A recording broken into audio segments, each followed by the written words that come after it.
चटानी के मधुल मीठा, चटानी के मधुल मीठा लागे यीशु के नाम। हर दिन हर पल हर घड़ी यीशु कृपा के छाम। हर दिन हर पल हर घड़ी यीशु कृपा के छाम।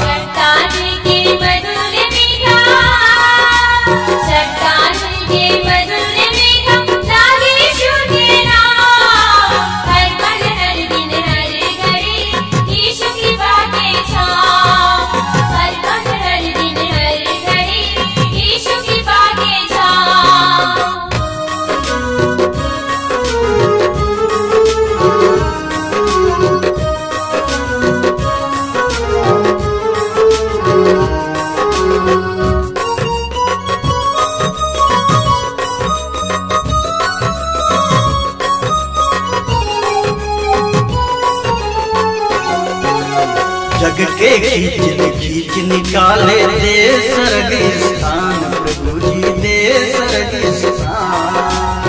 अनंत प्रेम हम नहीं जाने, बना दे नवा इंसान, प्रभु जी बना दे नवा इंसान। मन के मलिन तल धोए रक्त मन के मलिन तल धोए रक्त दे पाक रूह के दान। हर पल हर दिन हर घड़ी यीशु कृपा के छाम। हर पल हर दिन हर घड़ी यीशु कृपा के छाम। हर पल हर दिन हर घड़ी यीशु कृपा के छाम।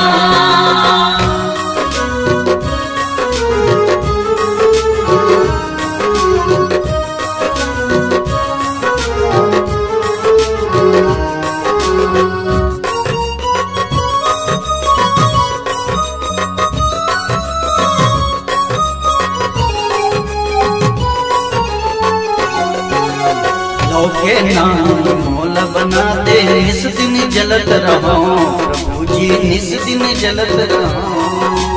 धर्म के वस्त्र मोला बना दे, निस दिन पावन बनाओ, प्रभु जी निस दिन पावन बनाओ। जग के नमक के स्वाद न बिगड़े, जग के नमक के स्वाद न बिगड़े, ऐसे देहु दान। हर पल हर दिन हर घड़ी यीशु कृपा के छाम। हर पल हर दिन हर घड़ी यीशु कृपा के छाम। हर पल हर दिन हर घड़ी यीशु कृपा के छाम। चटानी के मधुल मीठा, चटानी के मधुल मीठा लागे यीशु के नाम। हर दिन हर पल हर घड़ी यीशु कृपा के छाम।